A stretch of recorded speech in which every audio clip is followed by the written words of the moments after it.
All right. Here we are again. Thank you all for listening in to the Bar Podcast, powered by LDR Studios and Clark Crosser and his amazing team. If it wasn't for him, we wouldn't be here, right, Eric? That's right. Well, we thank you all for listening in. We have a great guest here today, Dale Speckman. How are you doing, Dale? I'm doing fantastic. We're going to kind of do this a little bit backwards because I like introducing the guest first because then it takes pressure off of me. So, Dale, welcome to the Bar Podcast, my friend. Thanks for having me. I'm excited. Yes, sir. And a little nervous. Nah, don't be nervous. I mean, when you see Clark A over there and his hairdo, dude, you cannot even remotely think about being nervous, right, Clark? Oh, look, you fixed it. It looks better now. Thank you.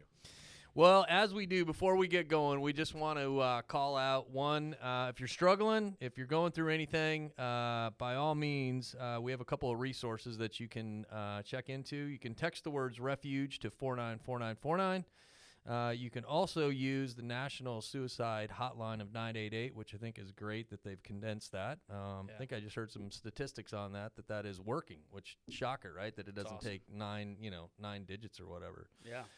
And then I also would be remiss, veterans, thank you for your dedication and your commitment. I mean, we're blessed to sit here today because of our veterans in a free world. So we have a couple of ways that we can help there as well. The Veterans Crisis Line at 1-800-273-8255, and then also a text of 838-255. So all of those great resources in terms of mental health and if you're struggling and going through anything. So we really appreciate that.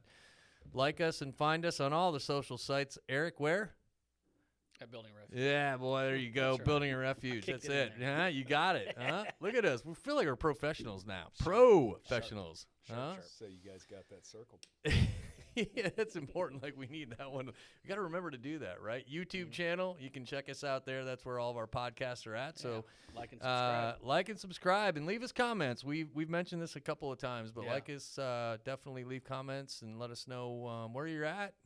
More information, I think, is the better. So, but before we get running into this, a little bit about Building a Refuge. We are a nonprofit here in Central Indiana that focuses on men's mental health by telling one story at a time. That's right. To create hope. And that's what we do. So we're just trying to kind of rip away the label and stigma, I think, around men's mental health. And we're grateful for Clark and Dustin. I just hit my headphones on this thing, so I'm sure that really was pretty cool. But, no, in all seriousness, thank you guys for supporting us and what we do, because we wouldn't be doing this. Eric and I, a couple of months ago, well, not a couple of months ago, probably 6 months ago, we're trying to figure out how in the hell to do a podcast. And as Dustin gets some comedic value out of this, he gets a vision of me and Eric trying to do this on our own, and it is really funny. Right, Dustin? Yeah, it is. Yeah, so, well, Dale, thanks for coming on, man. We really appreciate it. We've known each other for a better part of probably 5-6 years now through our Leavener community, and grateful for that. Yep. As we do, maybe we can start out with a little bit about, I know you're an Indiana native anyways, Cathedral, right? Yep, Let's go. Yep, go Coming Irish. up on St. Patrick's Day here, so you got to be pretty excited. Yeah.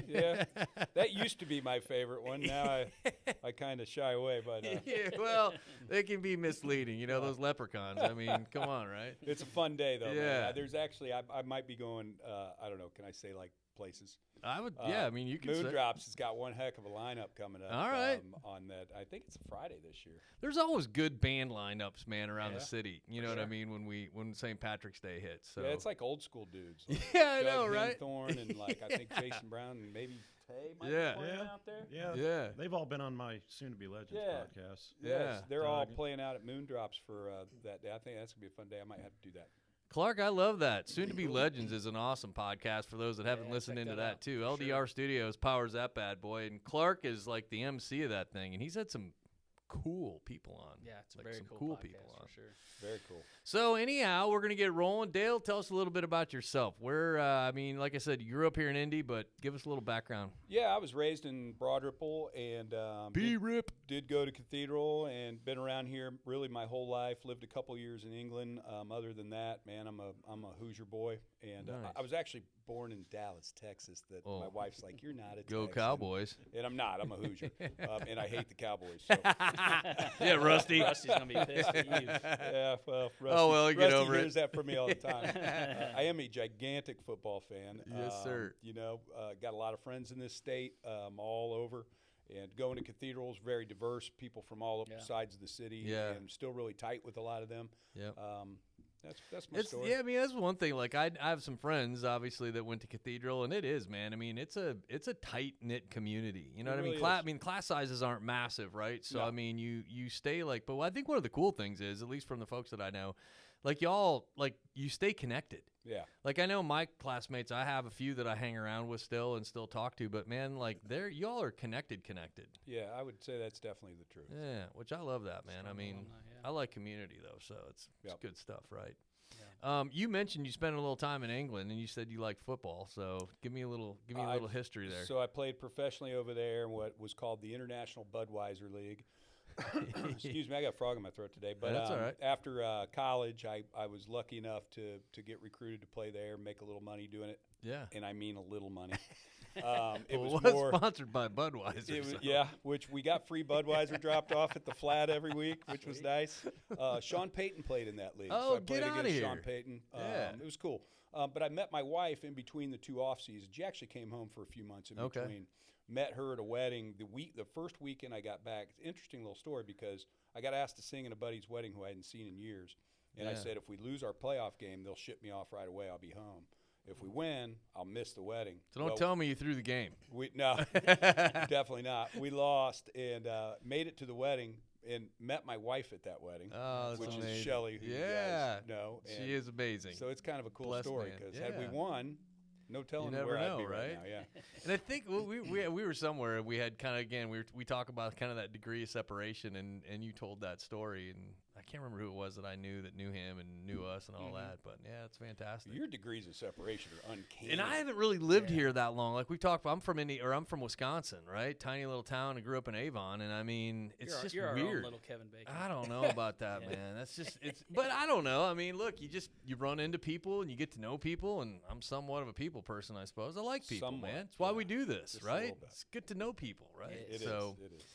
Well, we appreciate you having you on, Dale, and I know you know and have been a great supporter of us here at Building a Refuge. We're grateful for that. You've played some of our events, and we appreciate that. You call us out, I think, anytime you can. So he's one of our biggest champions, I think, and we're definitely appreciative. We appreciate that. Well, let me just say, I think what you guys are doing here is super important. And I think the way you're going about it is probably the best way possible that I could think of. Yeah. And, man, I'm happy to be a part of it in any way, which kind of leads me to something that's been on my heart lately. Sure. And I never hear you guys talk about money. I never hear you ask for money. I don't see anything on any of your stuff online. And I have made a decision that I would like to support you guys on an ongoing situation. Now, don't get too excited because the pockets are shallow. I saw Clark's hair jump up a little bit over there. But it's something that's been on my heart that I would like to do. So how does one go about doing that? Oh, well, it's great that you ask. And, yes, we probably don't ask for money as much as we probably should. No. Yeah. I mean, I guess a lot of it, look, Dale, at the end of the day, Erik and I have our own probably passion and personal stories. And right now we're in the midst of putting on some events coming up this year. So we do host fundraising events. Saturday, May 13th is Rock and Ride for Hope. Yep. So it's a great opportunity to come out. Harley Davidson of Indianapolis is one of our supporters as well. They're located in Fishers. They've been great to us, but they let us use their place. We're going to have a motorcycle ride. We'll have live music, food trucks, and then we'll also have resources there for mental health, and it is our one of our fundraisers. And we also do another event in September that is it's really to bring awareness around mental health and Suicide Awareness Day. So Mental Health Month is May, Suicide Awareness Day and month is in September. Okay. And it kind of, I guess, maybe came together around our veteran support. And so we're having an event over at VFW in Carmel, Indiana. They're a great post, and really to support them. And then beyond that, we have two different avenues, Venmo, PayPal, and then if somebody wants us to write us the good old way of doing it, right? We'll take checks and cash. Paper check. But all of it does, and thanks for bringing it up. I mean, we probably don't on our podcast talk about it a whole lot, or maybe even haven't, to your point, hurt us. But, I mean, we really put money for things like this, so awareness, education, and funding. are really the three pillars that we fall on in terms of what we do with funding that comes our way. And that really is not only to support podcasts like this, but our events that we do, outreach into the community where folks come out and ask us to talk about what we're doing. And then if somebody is struggling and we really know that they need the financial help, we'll do our very, very best at helping them. And at least awesome. it's a catapult to getting them some help. So thank you much for asking, Absolutely. man. We appreciate that. Appreciate that.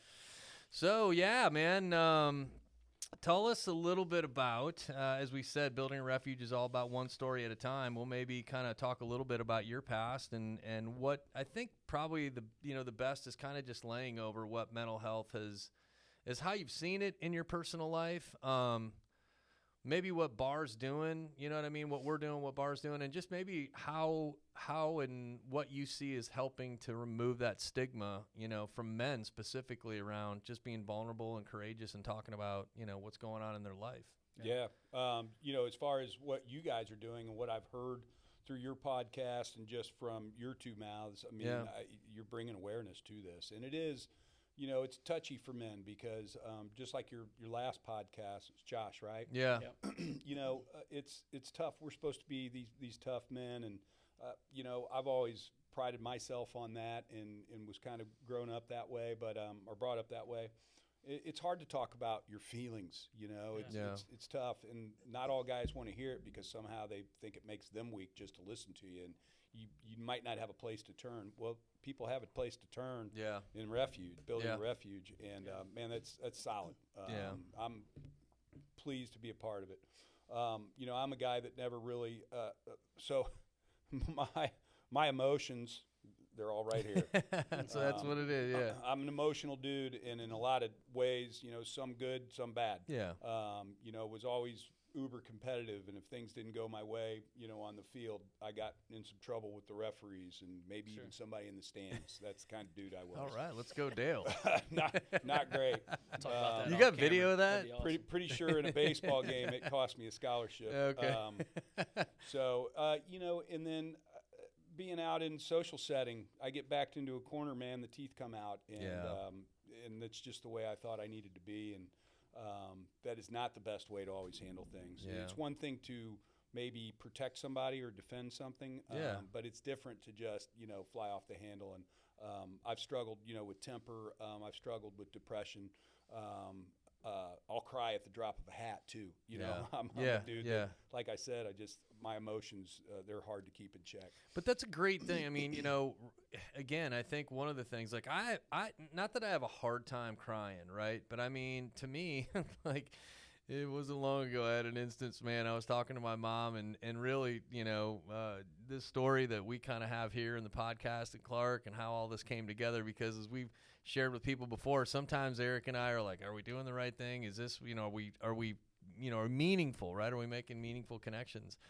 And I just told her, man, and then it just randomly hits me, right? So I'm not one that it comes out right away, but I think it's important. Like I remember telling my son recently, because my son Austin, he's an emotional kid. To your point, right? I mean, he can get fired up quick, or he can, his feelings will come over him. I just told him, I was like, man, dude, I love you for that, right? And I'd tell you the same thing, because I mean, sometimes it is hard for guys. It's hard for me, you know what I mean? And that's kind of a personal one for me, man. But I appreciate the fact that you recognize it, and those feelings can kind of come out as they would. So.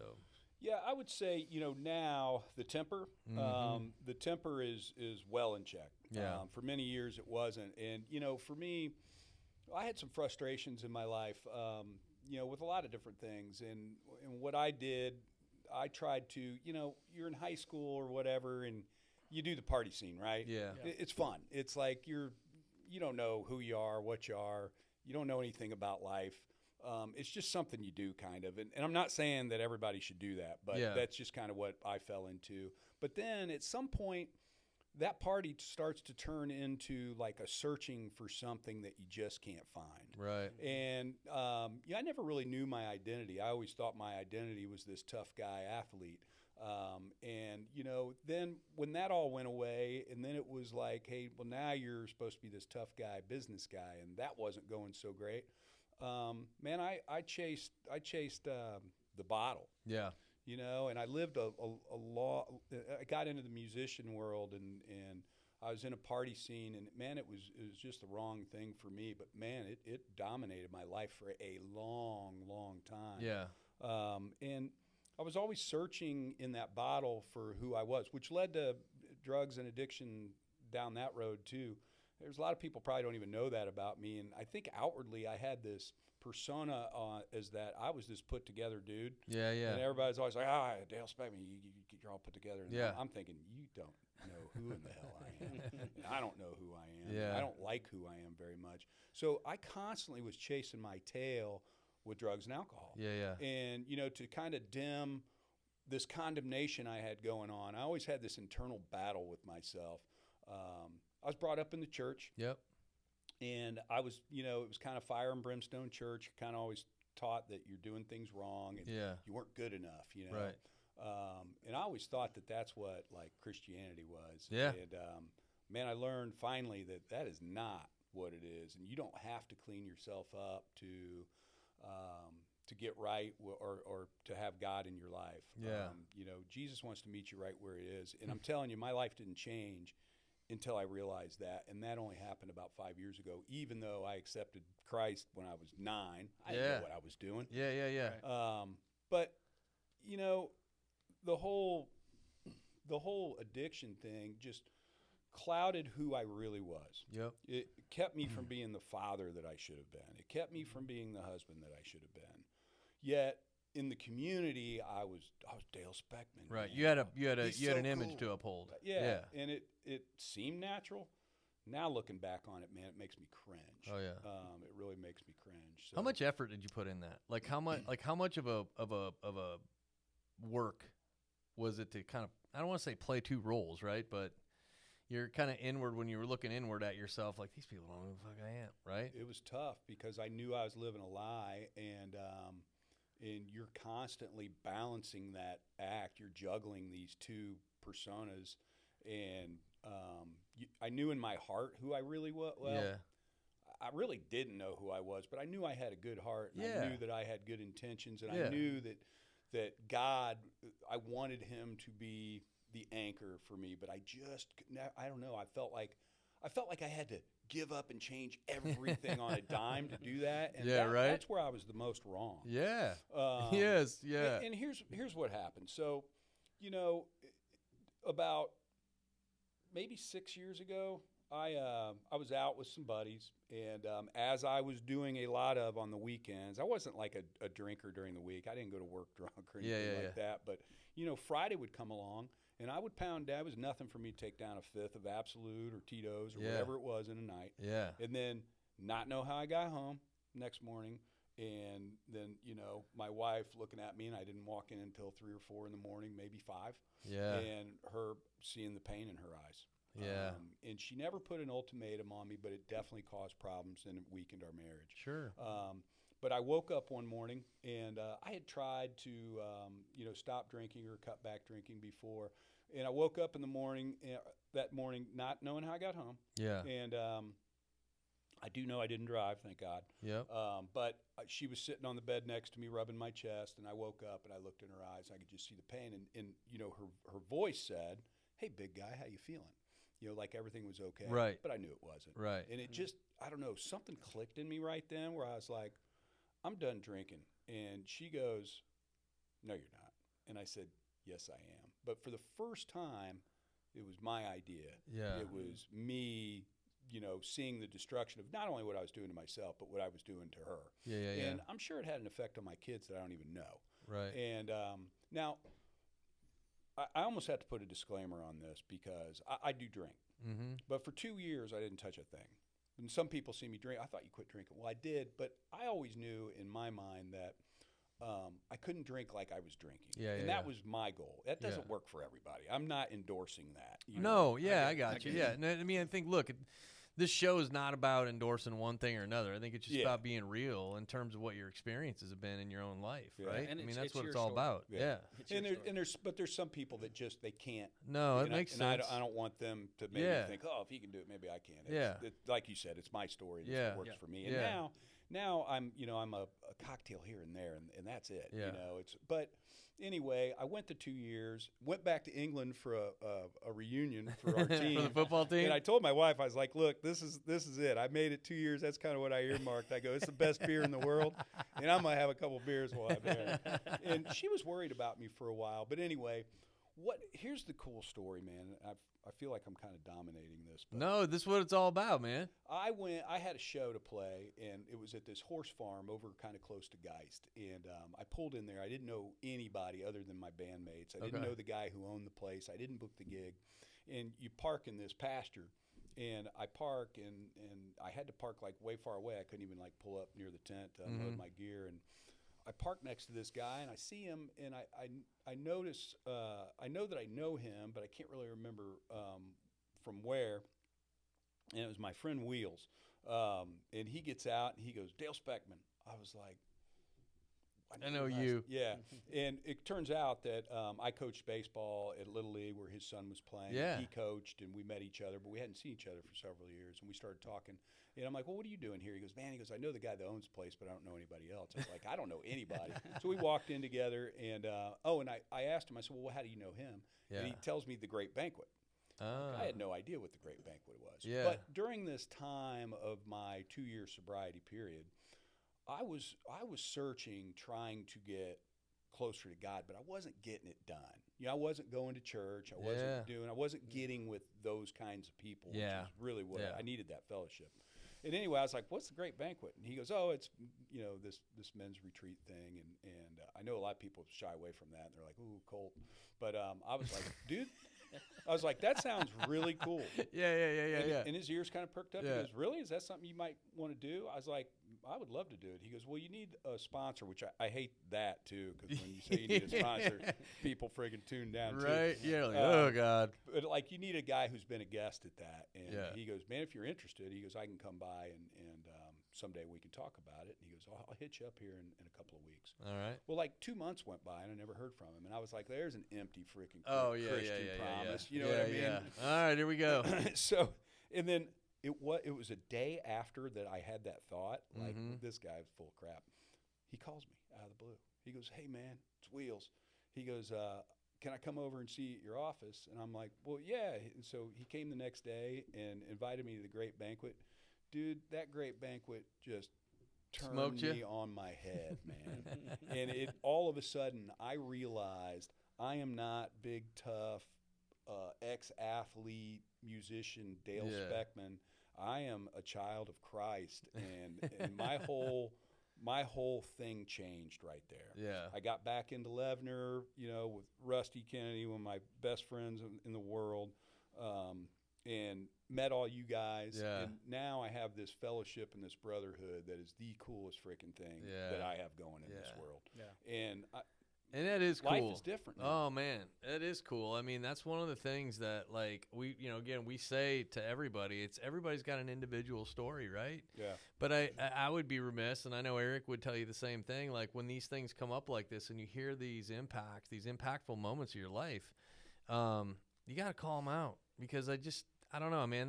They're real, and I think for people that listen into these podcasts and listen to us talk about these real life stories, I mean, it's all about identity, but it's not about behavior and who we think we might be. Mm-hmm. And it really does. I mean, look, it really does have a lot to do with mental health. It has a lot to do with your mental mind and where you're at in things in life.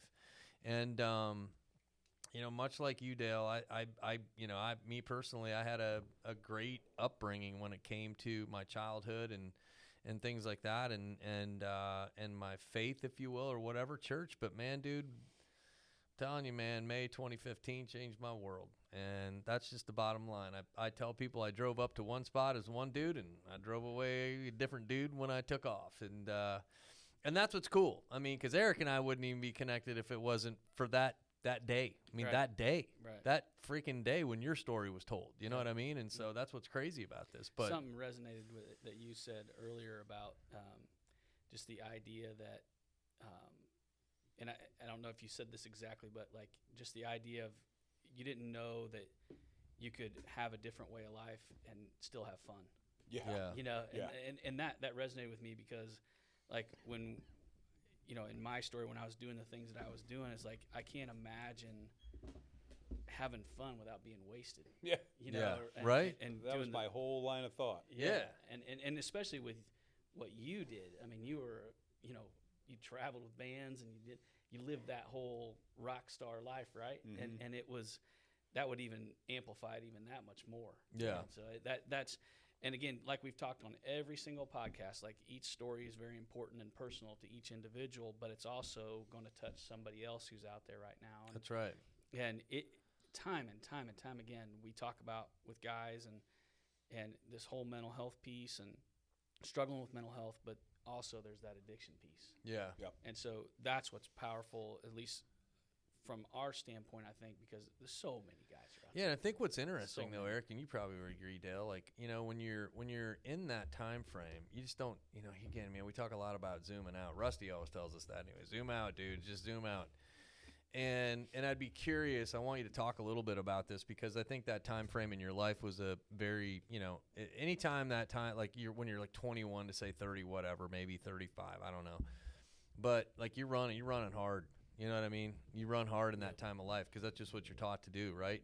But when you look back on it today, right, I think that's the thing. When you zoom out and you kind of see what was going on back in those times, how do you see, and I asked you this question before about keeping up with both who Dale thought he was inside and what people thought on the outside, right? I asked you about that, and you're like, yeah, it was a struggle. But from a mental health perspective, right, how do you look at it today, right? Like, man, and you look at it back then that can say, if there's somebody out there listening that's in that 20 to 30 to 35-year-old and they're running hard, man, right? Like, what would you say? Like, I guess it's almost like saying, what do you say to yourself when you're that age if you could catch up with that guy at 50 whatever years old today, right? Like, Yeah, what would you give say us- to that give us dude? Like, your, hey, man, hey, young Dale, what would you say to yourself? Yeah.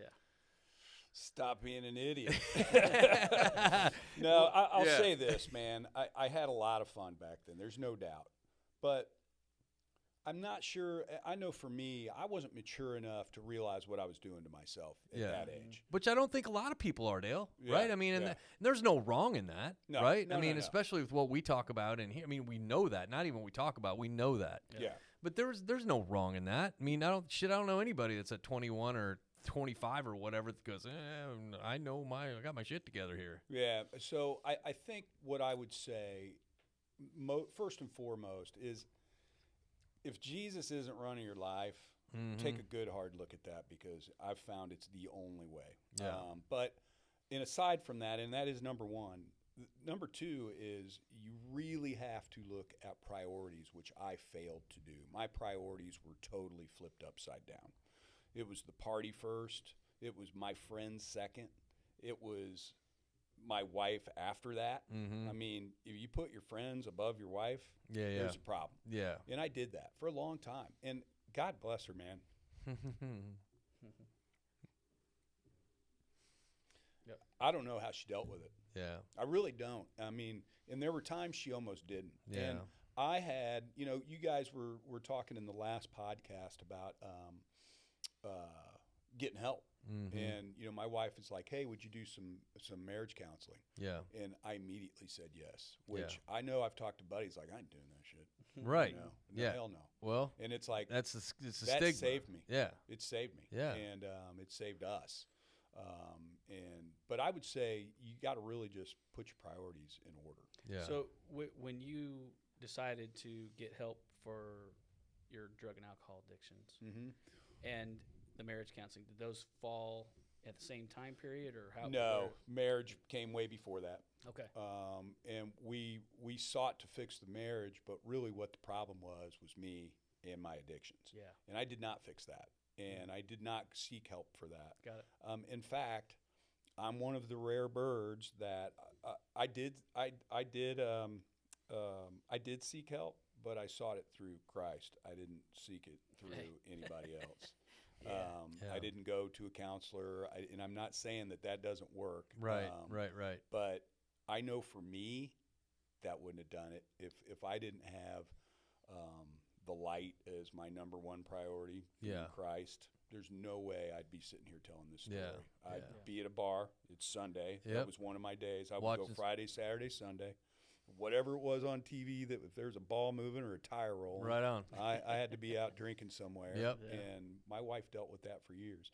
It wasn't until I put Christ in my life that I really got help. So I would say that is the biggest message. I don't know how else to say it, man. Yeah, no, I mean, it's spot on. I mean, listen,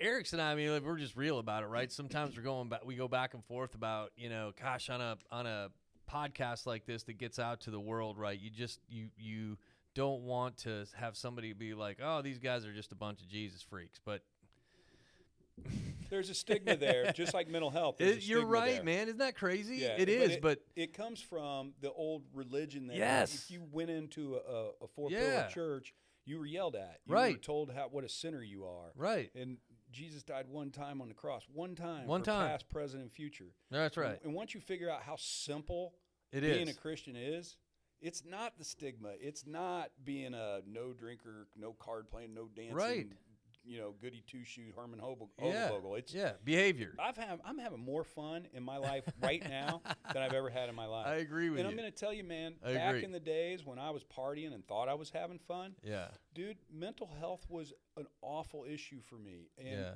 I went to my doctor one time and I said, and he's the only person I'd ever told this. I just told Shelly this for the first time the other day, ever. And this happened about 7 years ago, before I stopped drinking. I had a thought that everybody would be much better off if Dale Speckman was dead. And I didn't ponder it long, but I pondered it. And I felt it, and it crept in on me hard. Yeah. And I was having that thought sitting in my wife's car as she was driving me. I was hungover as hell and just thinking of what a piece of shit I was. Yeah. And I wanted to be dead. Yeah. I never contemplated on how to do it or anything like that. And then I just kind of beat it down. But, I was a lucky one. Yeah. I was able to do that and knock it down on its own. And a lot of people can't do that. And I just got lucky. Yeah. That could have consumed me, and no telling where that would have put me. Absolutely. And luckily, and really, I bet you that was really only a month or two before I woke up that morning and decided to quit drinking. Yeah. And here's the deal with the whole drinking thing. I mean, it goes back to a God thing. Had I not been sober for a while once he presented me with that great banquet, if somebody would have told me that before I got sober, I'd have been like, screw you. Get out of here with that weird stuff. But, man, I was ripe and wanted it. And I was able to see it. I was clear enough to hear God friggin' knocking on the cranium, going, hey, this is for you. Yeah, man. I mean, it's humbling when you can see it. And that's probably the big zoom out thing, right? Like, you can see that now. Like, you can clearly see when the tides turn, when the shift happens. You know what I mean? Yeah. Well, we all have that fog. Yeah. And it happens differently to different people in different ways. And Dale's fog was alcohol. That's right. And once that, and probably lifestyle, right? I mean, what you mentioned, like identity, lifestyle, all that stuff. I mean, it's all it. And then if you really want to peel it back, it's probably ends up getting to pride and ego, right? Yep. Oh yeah, and that's right. That's where it always ends. That's up well, guys. That's 100% what it is. But anyway, like you get there, and once, I mean, again, I'm going to get cheesy Christian, but like it's fine. The veil comes off, right? And then you can see what you need to see. Yeah. Or what he meant you to see. Yeah. And that sounds like I mean, here's the thing, man. You guys, like, when we tell stories like this, Dale, and I love your clarity and your just transparency around it, man.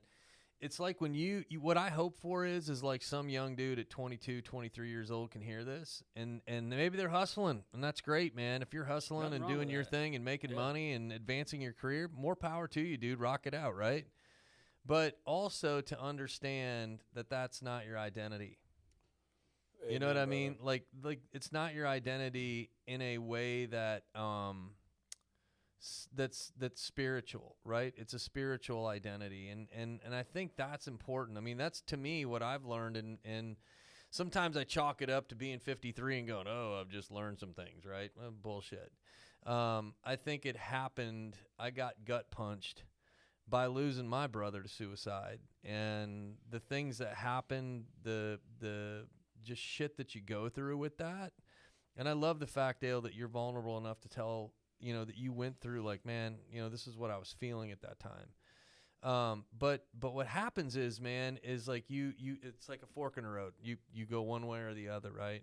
And I was blessed to happen to a good dude came into my life that night. You know what I mean? I can tell you who it is, and I can tell you who it is, but a good dude came into my life that night, and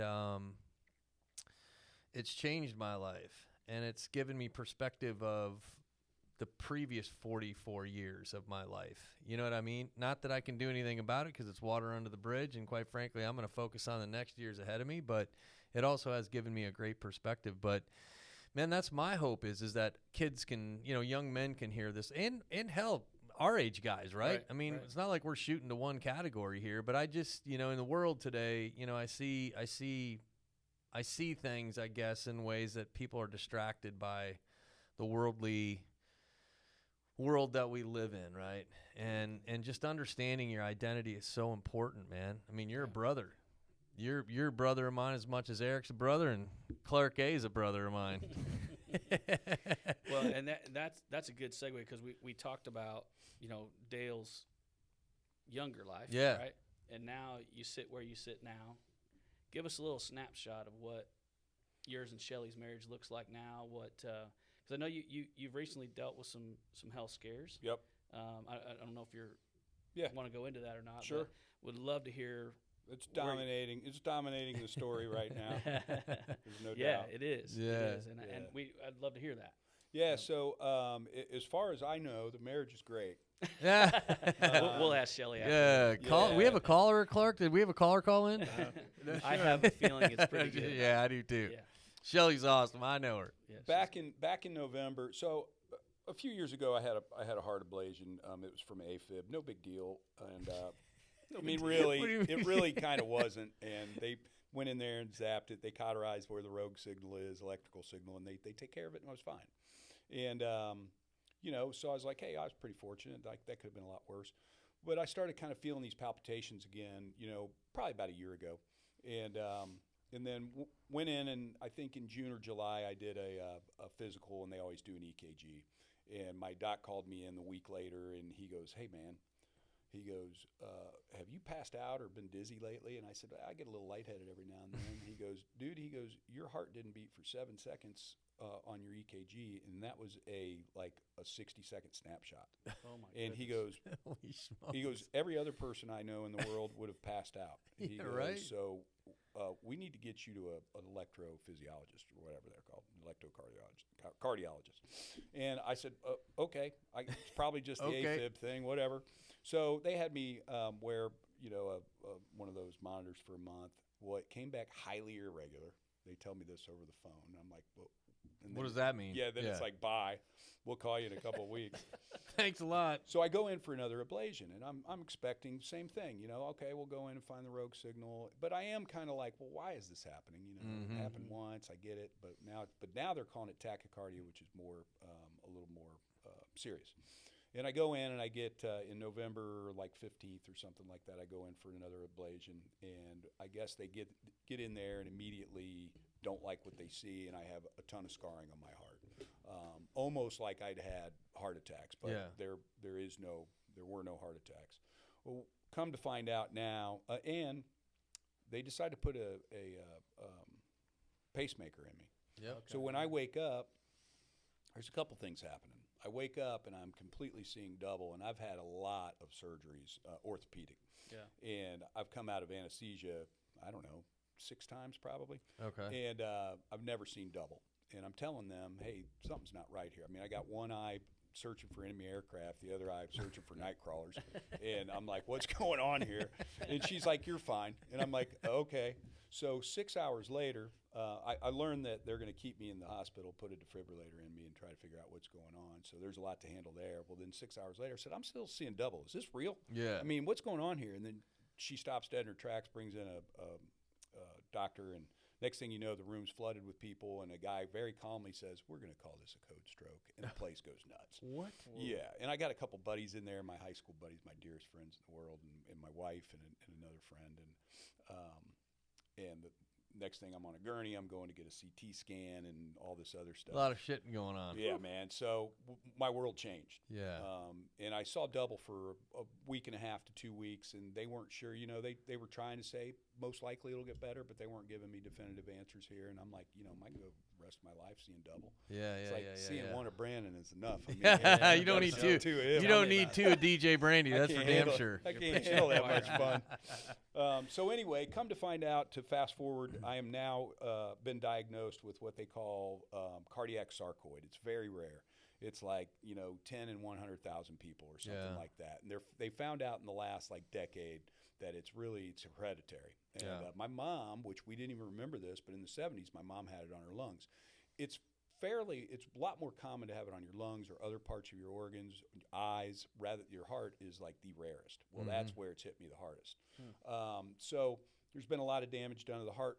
Well, you know, at first I was kind of like, you know, woe is me, God, why this? But then I had a thought. My mom died suddenly in not from sarcoid, but she died suddenly about 15, 16 years ago. Okay. And I'll never forget my dad questioning his faith that day. Yeah. My dad, who always was the religious rock, well, my mom was too, but he was always pounding Jesus down your throat, but Yeah, kind of yeah. the fire and brimstone Jesus, which kind of turned me off. But I'll never forget him, you know, that one trial in his life, which was big, Mm-hmm. but him questioning his faith. Yeah. And I'll never forget how mad I was at him for doing that.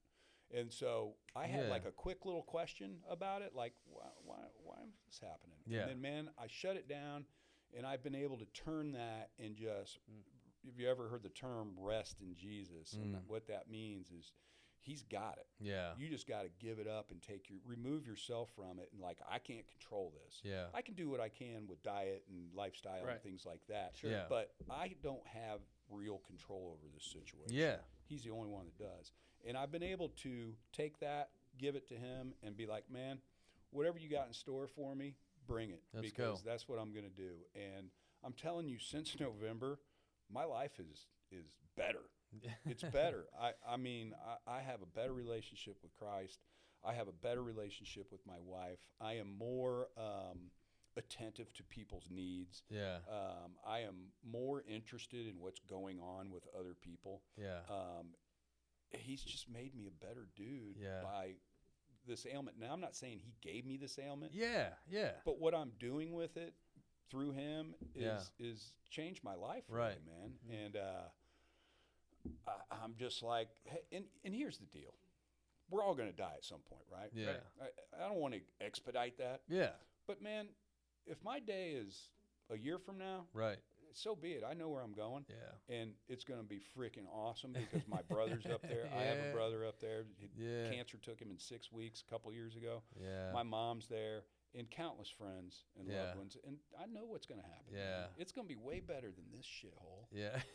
You excuse my French, but no, man, man. I this mean, it's place what it is out is. of control, Yeah, it is dude. what it is, And right? it's not like so I mean, it's why we try to do this shit, to try to, you know, at least give some people some hope. There's some, you know, again, real ass stories, right? I and mean, let me be clear here.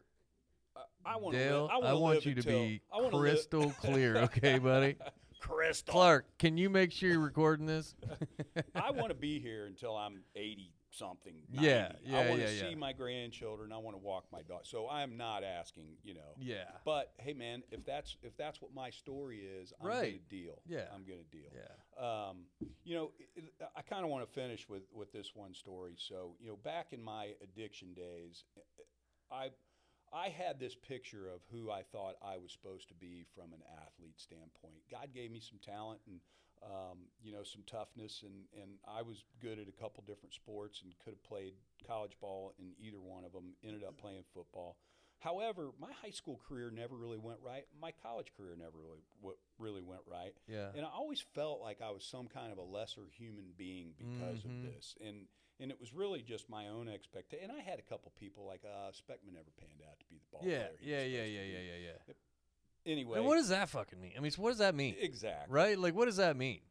So anyway, I would have these recurring dreams, man. This is a tripped out story. And this recurring dream was I was getting a chance to go back to high school and play one more high school game. And I was like, but I've been out of high school for like 3 years. It's a weird feeling. I'm going to freaking school these dudes. Like, You don't feel right, do you? No. So it felt, part of it felt like cheating, but the other part was like, I'm going to kick somebody's Yeah, this is ass gonna be and shut fun. all these people up. And but what would always happen, and it was always kind of a different little scenario. Either I couldn't find my cleats, or I couldn't get my shoulder pads on right, or I could see the stadium, but I couldn't get there. I wasn't on the team bus. Somebody was driving me there. And then it would always be almost the end of the game, and I never got into play. Never got into play, and my coach would always be looking at me, and it was my real high school coach because he had some disappointment with me. And a lot of that was brought on by myself with my attitude and the way, the way I handled my business back then, which was not great. Yeah. And he'd always just be looking at me, shaking his head, man, and I'd wake up, and it was awful. Oh, it was my awful. God. But Yeah. listen to this. I go to the Great Banquet. Yeah. And have you ever heard of the dying moments? Yes. That's where you drop everything, and everything that's Yeah. ever bothered you, and everything you've ever carried with you, and all these sins that you thought were attached to you. Yeah. You finally let them go because you realize that Jesus died on the cross for you that one time, right? And they're gone. Leave them. Leave them. Yep. Dude, I did that. And I nailed, I had this list that I wrote down all these things that I was carrying with me. Yeah. And I nailed it to this big-ass wooden cross. Yeah. This thing was awesome. And I mean, with like a freaking real hammer. And I pounded the crap out of that piece of paper onto that cross. And, man, some dude that I didn't even know, man, I was crying and, again, my stuff on my sleeve. And it was one of the most beautiful and painful moments of my life, but it was so joyful. Some dude, man, just came over and grabbed me, and we dropped to our knees, and he prays for me. And some guy I didn't even know. I mean, he was at the weekend, but I didn't know who he was. He prays over me.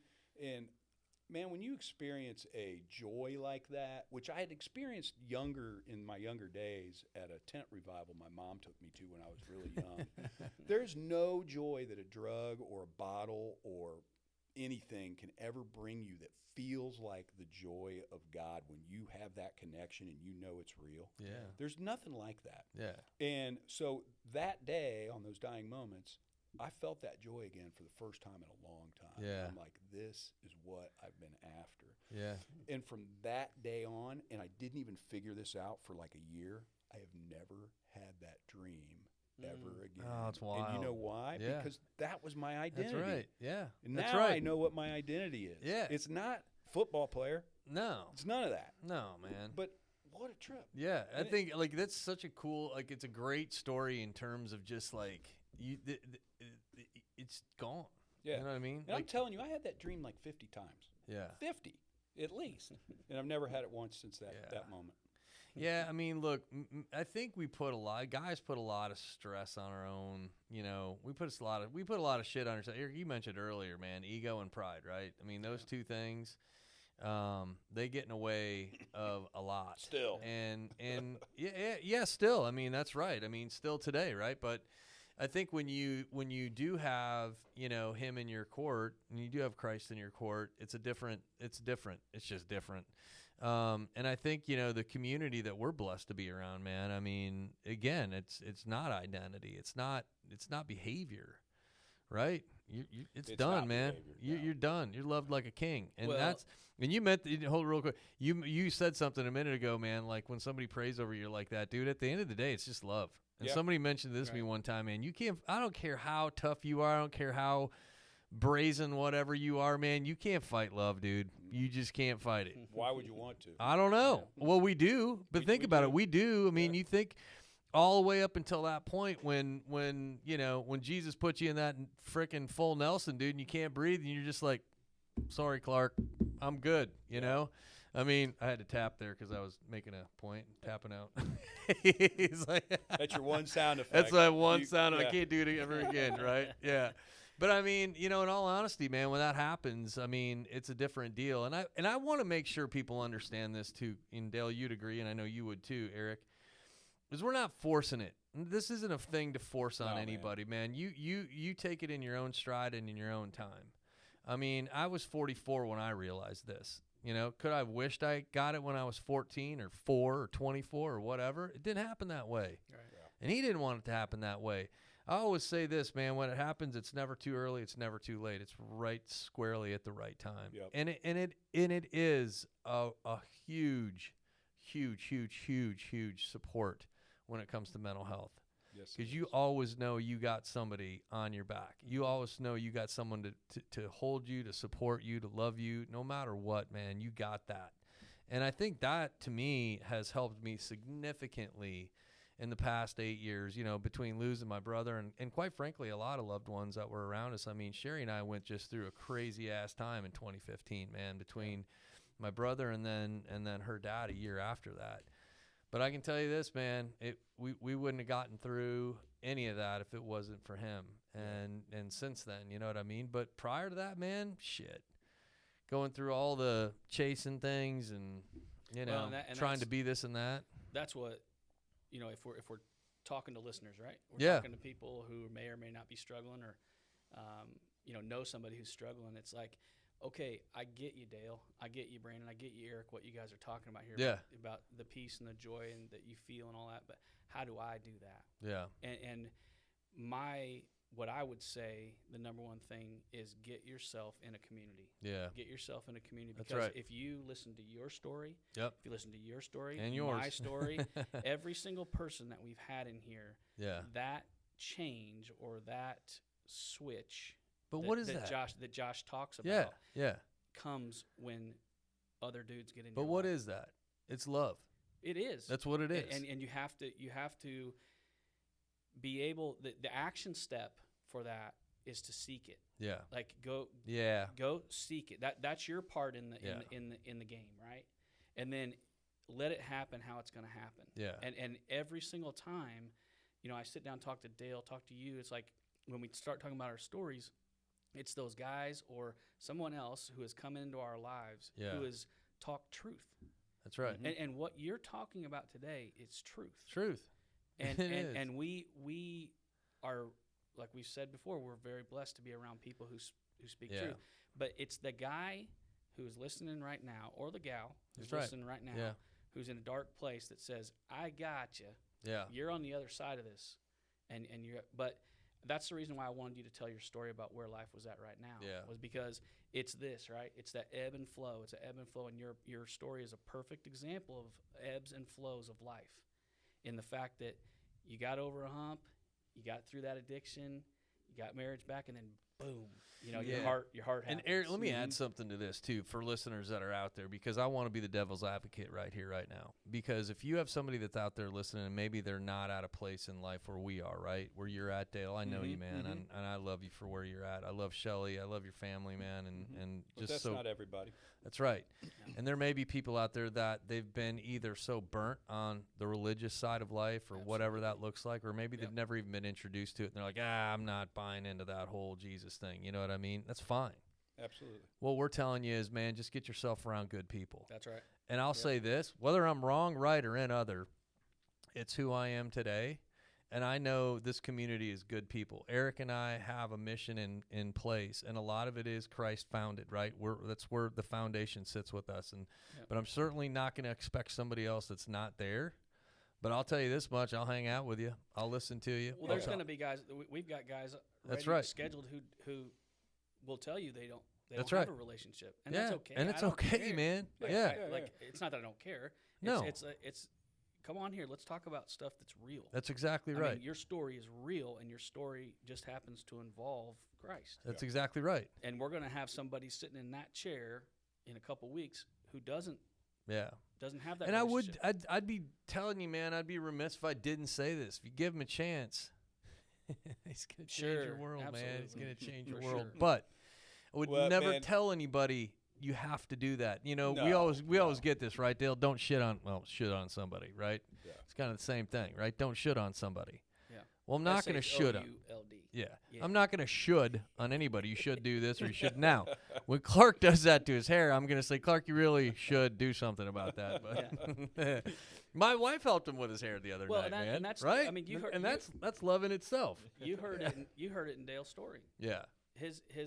And when he was young, that was like, it That's was exactly like, right. boom, boom, boom. You Yeah. have to do this. You Yeah. have to do that. Yeah. You have to act like this. You have to do that. That just ain't what freedom's about. No, and man, if I could wrap it up and like leave people with this one thing, and we kind of touched on this earlier, is the stigma, right? Yes. Just like mental health That's has right. a stigma for males, Yeah. and maybe really everybody, but there's definitely a stigma that goes around with Christianity. Sure. And Sure it's there is. because of, I mean, you know, you got like the swaggarts, and who's the guy that he was the dark-skinned guy that ended up, you know, having the affair or whatever. Probably name 100 of them. Yeah, I mean, so let's just leave it you at know, that, right? and that's like ruined, you know, a lot Sure. of people's taste for that. But then there's the other part of getting it, you know, drilled down your throat of, you know, you've got to live this perfect life. So people have this stigma of what a Christian looks like, and that's not what Christianity is about. It's not about following all these rules. Jesus never says that in there. Yeah. You go to the Old Testament, that's where all the rules are that was laid out for Yeah. a different set of people pre-cross, Yeah, right? right. Really all it comes down to, and man, I'm telling you, if you don't believe Jesus walked the earth, died, and rose, then you've never read the New Testament, and that's an eyewitness account. It happened. It's not like somebody saying it happened. Yeah. Eyewitnesses saw that. It's so simple. It's all you have to do, read the word, believe it, accept it, and you're who you are. And it doesn't matter if you're yesterday's guy or today's guy. If you really start to understand that he lives in you and that you believe that, and you start to have a relationship with him, you're just going to want to do good things. Yeah. And you're still going to do stupid knucklehead, Well, we do it dude, all the when we time. walk out this studio, man, it's live. Yeah. You know what I mean? Like, we can be safe. We can be in here. We can talk about all this. And, hey, man, that's great. But I'm telling you, as soon as we walk out that door here in a little while, dude, it's on. Yeah. We're normal human beings. It's just we got Christ fighting for us, and we know we're going to go where we die. And it's that simple. It's not that you can't drink and you can't cuss and Right. I mean, listen to us, you know. Yeah, I mean, look at us, right? But we're real Christians, man. Yeah, man. We're real people. It's And- so I want to just strip that stigma Yeah. away. It's not weak. It's super strong. I mean, you have to be courageous to talk about Jesus these days. That's right. Because you Yeah. get persecuted for it, you know. It's Yeah. like, but whatever. And I do understand that you know that might not be where you are in your life, and you may need a different type of help, man. Yeah. That's what you guys do. Yeah, dude. I mean, look, I could probably drag a story on forever. I had two of these moments. I've been very, very comfortable with telling people where my foundation is at, right? And I told God one day when I was, you know, traveling, I was like, man, if that question ever comes up again, I said, I'm going to answer it head on. And I'll tell you what happened. The next day when I was traveling home in an Uber, this guy had a camera set up, and I was like, what are you doing with that, man? He's like, one day I want to just start asking people questions. And I'm like, oh, ask me a question. What would you ask me? And he goes, well, if you were going to plant your stake in something, what would it be? And I'm like, no You got shit. an opportunity. Did you say Dracula? I said the Green Bay Packers. No, I said, your well, I stake, tell you what, forget man. I said, my foundation is in Jesus Christ. Boom. And he said, well, hold on. This even gets better. He said, well, really? He said, that's pretty cool. He said, well, I'm an atheist. And I said, just like you said, Eric, I don't think I said I don't care. I think I said, well, that's fine. I said, I'm fine with that, Yeah, let's man. I talk. said, I not that I don't care. I said, I'm okay with that. You know what I Yeah. mean? And I said, because the dude that I do believe in, if you told him that, he'd tell you the same thing. Yep. And he would say, help me understand it. So I said, help me understand what you mean. And we got back to where he dropped me off, and the guy said, Brandon, I've had this conversation with people, and it either ends up in an argument or a fist fight. And he said, I've had the best conversation with you in the last 40 minutes on this ride than I ever had around this. And he said, I just want to say That's thanks. awesome, man. And I'm just like, That's well, it great. doesn't have to be that difficult. No. You know what I mean? Yeah. Because here's the deal. Sure, would I have wanted to be like, man, come on. Because I wanted him to feel what I felt. But I'm not going to push him. I'm not going to be like, yeah, you got to do this. Get You him know what I Put mean? him in the system. Yeah. You got to get him. It's just not that's the way it crazy, works. And man. I think, you know, to bridge this, you know, back into the world that we live with mental health challenges and the stigma and everything that we go through that we're doing, Eric, right? And one story for hope, right? One story to create hope. It is helpful. It is hugely, hugely, hugely helpful to have a foundation, right? Yeah. If your foundation is something different than what ours is, that's fine. But it's a foundation, right? This happens to be what we're chasing, and I'm gonna keep chasing it. Yeah. But mental health is important. It's important that we address it. It's important that we try to do our very best to pull away stigma, as Dale, you mentioned and we mentioned. It's try to pull away what the personification is that it's been in the past, however many years in the past. Dale, you mentioned, and it made me think about this, that you and Shell, a while back, or maybe hell you still do today, which is, if it is, it's great, that you guys sought out some therapy or help, counseling or whatever, Yep. right? And the challenge is, I heard the story that somebody said to their friends, hey, me and so-and-so or my wife or whatever are seeking some help. And they're like, oh my God, are you okay? Yeah, is everybody all right? And they're like, yeah, everything's just fine. Everything's great. We just are going to somebody because they're a non-biased, outsider that can look in and coach us. Yeah. And what the hell's wrong with that? No. I mean, you're a sports guy. You're a hell of a musician. If you're going to get better at something, what do? You practice. Yeah. But if you tell somebody, oh, man, I'm going to go to you're a great musician, Dale. If you go, yeah, I'm going to go to a guitar lesson, they're going to go, oh, my God, Dale, what's wrong with you? Did you forget how to play guitar? You're like, no, dude, I'm just trying to learn. better. Just trying to learn new things. But that's the thing, why, that's the big question. And I think, why we try to do what we do is, why is that stigma still sit there? That's the thing that,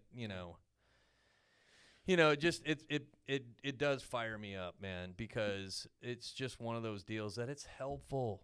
I mean, shit, it's just helpful. Yep. You know? It is, yeah. And I'm pretty sure when I say, if somebody calls you guys in distress and they need to talk, you're not going to talk about Jesus. No. You're going to talk about what they want I'm to gonna talk listen. about. Yeah. So I don't want to paint Yeah, the we're wrong gonna shut up picture and if you're listen. going to. Yeah. Right, But I don't also want Again, to. that's my story. Yeah, and that's what's great, Dale. What I don't want to do is miss the point of amplifying that, though, too, because it is important. Because if there's somebody out there that is just curious, come on, man, come talk to us. Right. Well, and Brandon, we talked a little bit about how life was going right now, and we've been blessed, right? Yeah. I think we're kind of coming to the end of this thing. Yeah, but yeah. We wanted to let the listeners know that he's done something special for us. Oh yeah. Um, You said something on the front end. yeah, he is a hell of a musician. Don't keep building me up. Oh, come on, man. I'll build it up. Whatever. We're gonna build it up. Whatever.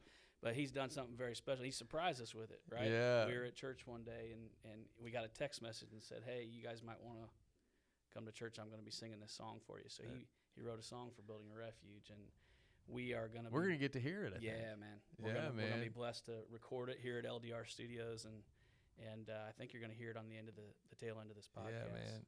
And we're looking forward to that. Dale, man, I love you, dude. Absolutely. I'm so blessed that you're in our life, and just grateful, man. Just grateful that you are open to coming in and sharing, man. I mean, it's cool. This is fun. It's I don't know. I get a little sometimes choked up, whatever about it, dude. It's awesome, man. Yeah, I love it. I'm honored that you guys asked me, and what you guys are doing is great. Yeah, it's fun because we can have folks like you, guys like you come on, and I'm telling you, man, if there's folks out there that don't know who Dale Speckman is, man, just look him up. They should look him up.